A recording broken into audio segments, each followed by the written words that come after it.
Does it worry you, the advances that are happening in the East? It should worry everyone, because I genuinely believe the more they take, the more emboldened they become. Because Putin essentially is a coward. The man is a coward, and he doesn't want to fry in some nuclear holocaust, which is what will happen if he starts lobbing nukes into Europe. Russia's been at war with Britain for years. Novichok, polonium, their chemical warfare, their nuclear attacks in the country. When a foreign state sends agents with nuclear and biological weapons and uses them in your country, that's as good as a declaration of war. This week I spoke to Paul Conroy. He's a war photojournalist who has covered 19 different conflicts around the planet in his career. He came back from the eastern city of Pokrovsk here in Ukraine last week. So I wanted to ask him what that was like, what he thinks is going to happen here over the next few weeks, what he thinks about Putin's mentality right now, and what he thinks about the future for this war. Also, ironically, during the interview when Paul was discussing the air defense systems here, a reconnaissance drone got shot down right above where we were sitting, and that's in the interview as well. So thanks for watching. This is the first time I've ever been to a war zone, but it's not your first. You've been to 19 wars. What is it? How does this one compare to everything else that you've seen throughout your career? I mean, that is a really often asked question, and you just can't compare. Everyone is completely different. This one, I think people often talk about the Ukrainian spirit, but it is a real thing. The sense that they are, the unity that you see against, something as oppressive and as vicious and brutal as what the Russians are doing is quite a thing to marvel at. And part of that was seeing the young journalists I was training and their keenness to go and be there and report what was happening. I have to salute that, and that's kind of infectious. It's also one of them conflicts where many conflicts it's a grey zone. If it's rebels fighting rebels or whatever, sometimes it can be hard to. There's no extreme clarity here. It really is, an old-fashioned land grab. It's one massive country, Russia, coming in and saying, we'll have this, we'll have this, we'll have this. And we haven't really seen that kind of war since the Second World War. So it's that part of it. And seeing how they're going, no, you won't have this, no, you won't have that, and they're standing up to it, it is an eye-opener to see it, because it's a conflict at the scale that not many of us have seen. I think the last was probably Vietnam on that scale.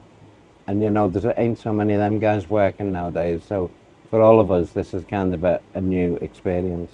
How long do you think you'll be here for? Do you think, even if the war finishes, do you think you might stay? Oh, I've no idea. I've got a car, I've got cameras, I've got all the stuff I need to exist. Yeah. So I can't judge it. And no one knows how long this is going to go on for. If we get another winter, then the battle lines will become fixed again, and then it will be,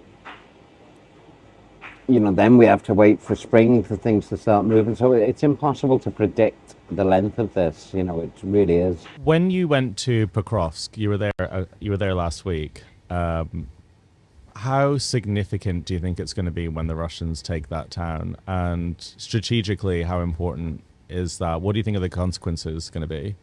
Okay, well, Pokrovsk is strategically important. It's a railway hub, it's a road, and it's a vital road runs through there that feeds Donbas. So all the military logistics, Pokrovsk is important.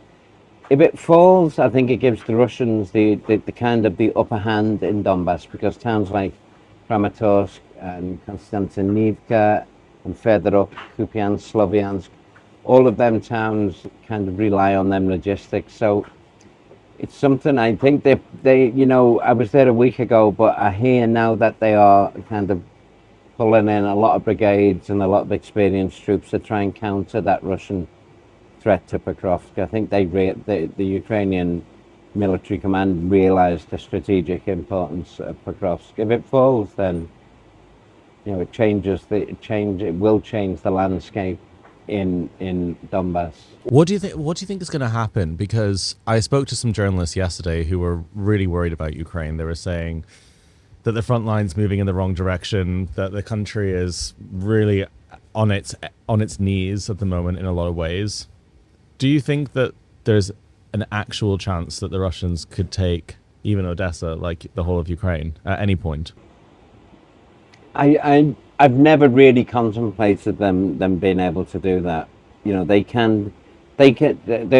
even the big advances. You know, we're not talking about vast surface areas. You know, in terms of kilometers. You know, they'll get more parts of the Donbass. Odessa, if they want Odessa, they have to come a long way cross land or by the sea, and they simply don't have the Black Sea resources anymore to do any kind of, you know, marine assault on Odessa. And Ukrainians have built a lot of defenses protecting Odessa and other cities. It's in Donbas. It's this kind of give and take in Donbas. Kursk is a different kettle of fish. You know, that was an example of like absolutely wonderfully planned strategic maneuver warfare, which is what the Russians are not good at. The Russians are very good at all-out assaults. They're not very good at these nimble operations where they have an objective, they achieve it, then they make decisions on the fly. That is very much a Ukrainian form of warfare, which they implemented almost textbook-like in Kursk. Was that a noise? Did you hear that noise? There's been a recon drone flying up above, so it may have been that getting shot down. I just heard like a pressure wave. Last week we saw what happened with Tenet, the Russian disinformation tentacle operation in America. Did it surprise you that that was going on? Absolutely not. No, if anyone's been following this war closely and seriously, and just looking at the sheer level of like bullshit that has been sprouted, then you look at it and you think, who are these people? What experience do they have of conflict? What real experience they have of geopolitics? What experience they have of the war in Ukraine? And then, you know, you look and you just, to me, it's like it may as well have a big red Kremlin trope stamped on it. And I've been baffled as to how they exist and how they get such a big following. And now, oh, surprise, surprise, you know, there's like a pipeline of money coming from the Kremlin. No, I'm not shocked. I'm surprised it's taken this long to investigate and to expose, but I'm absolutely not surprised by it. To what extent is Russia at war with Britain as well as this country? Russia's been at war with Britain for years. Novichok, polonium, chemical warfare, they're nuclear attacks in the country. When a foreign state sends agents with nuclear and biological weapons and uses them in your country, that's as good as a declaration of war. And I don't think that was ever taken seriously enough. You know, I don't think Europe took that seriously enough. And, you know, you've got munitions factories blowing up all over Europe. You know, reconnaissance drones. You've got in Kaliningrad, you've got GPS jamming going on of whole parts of Poland. You know, it's happening now. It's not hypothetical. It's happening. It's just not tanks on the plains of Western Europe at the moment. But if you think the Kremlin are sitting looking benignly at Europe, then think again. You know, people are genuinely mistaken that it's happening now. And why do you think that the government in Britain, the governments in America, Canada, are so slow and late to deal with any of it? Because it's always too little too late. They have this, you know, it is a fear. It's the fear of escalation. You know, there's been these kind of Russian red lines from the word go. You know, if you send anti-tank missiles, we'll nuclear. You know, if you send long-range rockets, if you send their defense, we'll nuclear. If you send this, if you send tanks. And, you know, and it's this series of red lines. And, you know, I think people like, you know, Jake Sullivan in the American government. I just think that is exactly what the Kremlin feed upon. Fear. They can see the fear of escalation. Russia are getting ballistic missiles from Iran. The Shahed drones originated from Iran. They're getting North Korean. Escalation has happened time and time again on the Russian side. How do you feel about that when you see Iran sending missiles to this country, some of which will probably land literally in this city? Does it piss you off? And why don't you think there are like protests going on outside the Iranian embassy in London, in America? Like, what do you actually think about? I think the Stop the War coalition are quite selective in what wars they want stopping, for whatever reason that is.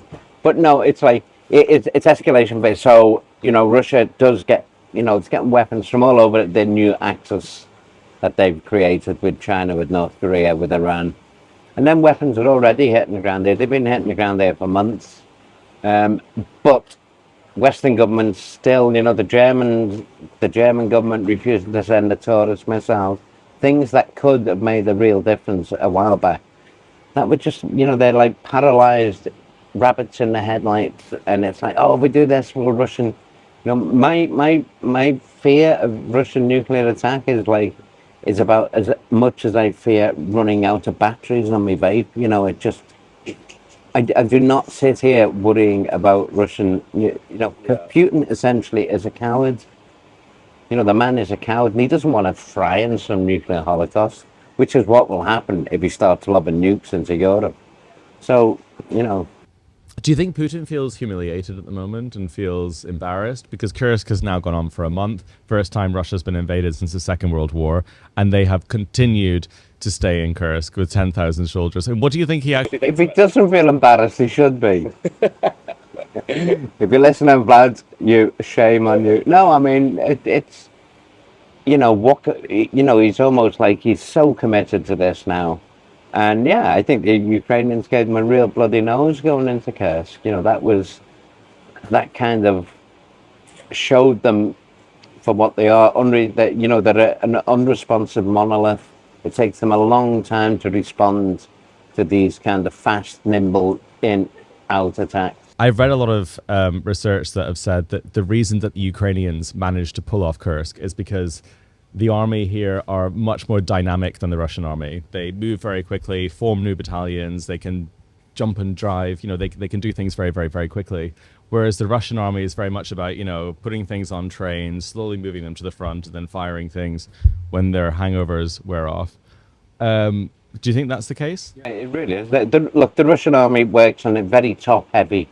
So orders come from command and down, and when there's an event in the field, the orders have to go up.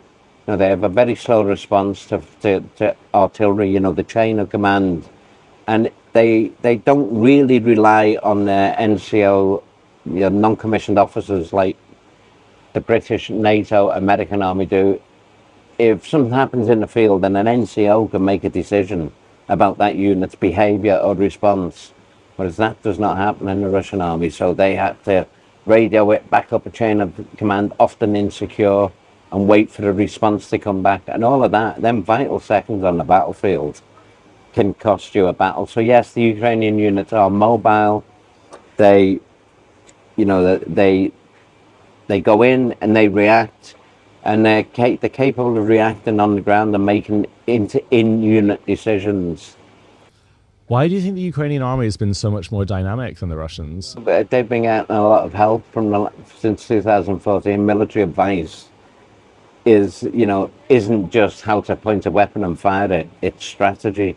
It's maneuver warfare. It's all arms warfare. It's a different type of warfare than the Russians fight. The Russians are not complete idiots. They do adapt to things, but it takes them a long time to do so. So it'd be wrong to write them off as complete morons. That they've the FPV situation, the drone situation is that it's proper evolution, and it's step by step. Ukrainians come up with an innovation, it gets countered. They have to counter that, and they have to, so they're not fighting complete idiots on that level. They are capable of innovation and They are capable of taking ground. Avdiivka, Mariupol. These places, Bakhmut.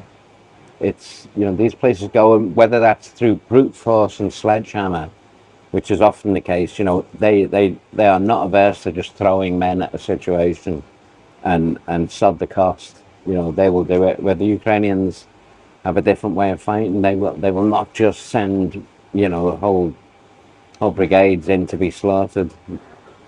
Does it worry you, the advances that are happening in the east? It should worry everyone, because I genuinely believe the more they take, the more emboldened they become. The less likely they are ever to cut and run. Why would you cut and run when you hold a lot of territory? You cut and run when you're on the back foot and you're heading home with your guys in ambulances. Then that's not happening at the moment. They have got a bloody nose in Kursk, but the situation in Donbas is because I'm not saying it's lost in Donbas by any means, because they are now getting troops in and they're reinforcing positions, so it's not a write-off. But look, any advance by Russia you should worry about. You should strike alarm bells. Is it a strange feeling though? Like, you were a small number of miles from the Russian positions just last week, and then you drove 8 hours back here to Odessa. Does it feel strange seeing that? It's always strange, I did it so many times in Donbas, drive back to Kyiv. It's like, poof. You're back in a land where lights are on and shops are open and restaurants and you can buy beautiful food and drinks. And the same here, Pokrovsk was on the edge, and then you come back in the city that Odessa, is surviving quite well. They've got air defense here. They keep people are pretty safe. So it's always a jolt seeing that, but that's with any conflict. You see that between the Frontline and the apparently fine cities. The last thing I want to ask about as well is, obviously Russia is at war with this country, and that feels personal in a lot of ways. They're trying to kill journalists. But in a lot of the wars you've covered, I guess it probably feels good to be able to go home after your coverage and feel safe and away from the war. But you've described Russia as a country at war with Britain. And it feels like, based on what you've said, that is the first time that there hasn't been a separation. That actually Russia's at war with this country you live in, and there isn't a place you can go back home now, which is separated from the war. Do you ever feel like that? Well, I haven't been back home. I go back home, see my kids, and come back. But I think it is. But I think all of Europe should feel like that. Look, the Baltic states, Latvia, Estonia, Lithuania, then coming down Poland, and going further north, Finland and Sweden. They get the threat. They get what's happening already. They're finding drones falling over their border, reconnaissance drones. So it's already happening. So these countries understand it. The further back you go, the further west you go, I don't think America quite gets the threat because it's not existential for them. But if you're in Lithuania, Estonia, and Latvia, and you look east and you see this mighty, huge country that has already tried to swallow up one of its neighbours, is it going to stop? I mean, the kind of warfare in Britain is different. It's economic, because they are kind of, Brexit, they're behind their fingers and in every little pie. Do you reckon that's why America's been quite slow to act, actually? Because they're sort of, surrounded. America is so big, there isn't an actual invasion threat from something like Russia. They're completely surrounded by the Pacific and the Atlantic Ocean.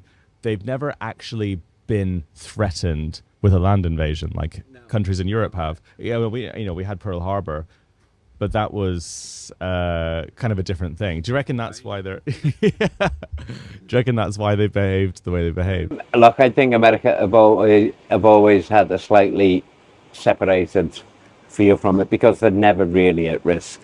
Unless the Canadians get pissed off with them and storm the border. But I don't see that happening. Yeah. So yeah, they don't have that existential, and also what we were talking about earlier, that whole that the messaging, the Trump factor is a real thing. I don't know what the percentage was were exactly, but it's a very polarized in America at the moment. So you have the kind of MAGA idiots, really pushing this anti-Ukraine thing. And, we saw what happened. The House was paralyzed on the Ukraine bill for 6 months. And in them 6 months, people were dying here. It may have been a political, charade going on, power play with the House Speaker and the Republicans and the Democrats. And that was pure American politics. But I was sitting in Kherson at that point, and the people protecting Kherson didn't have artillery shells to fire back at the Russians. So consequently, the Russians were hammering it. So I was sitting there every night getting shelled. And I knew the reason was that the guys who were defending Kherson didn't have the ammunition. So the reality between politics and, there's a very direct link. They're not completely separated. What happens over there really affects what happens on the ground here. They're arguing about who gets shells and ammunition. Guys are sitting in foxholes with 3 shells wondering what to shoot at because they've only got 3. That's cause and effect. Europe isn't guiltless. Everyone really has to, should have looked at this and stepped up production, because now people are going, oh, we're running out of stuff. And it's like, oh, kind of this threat's been going on a long time now. Why doesn't Europe have the same ammunition that Russia has? Well, no, because that would be silly. Because if you capture a Russian position and you've all got the same ammo, but if they capture a Ukrainian position and they have the same ammo, then you end up getting your ammunition shot back at you, which is why you have little differences in caliber, 152 mil, 155. Because, if you lose a city and it's full of ammunition and it works in your guns, you're going to shoot it back at the people who own it. That's what I remember hearing about, why the train tracks are different widths across Europe as well, right? Because that's how invasions were fought across Europe, is by rail. Yeah, and there's still places that happens, like you go from Russia to Mongolia, they have to lift, or Russia to China, I think, Mongolia, you have to lift the train off and put it on new wheels to carry on your journey. But the ammunition thing is very much that's the case. This has been super interesting. Thank you for talking to me about all of this. How long do you reckon you'll be in Odessa for? I don't know, I'm just looking at what's next. What's the next job, really? But I'll be here a while. It's home for now. Yeah, me too.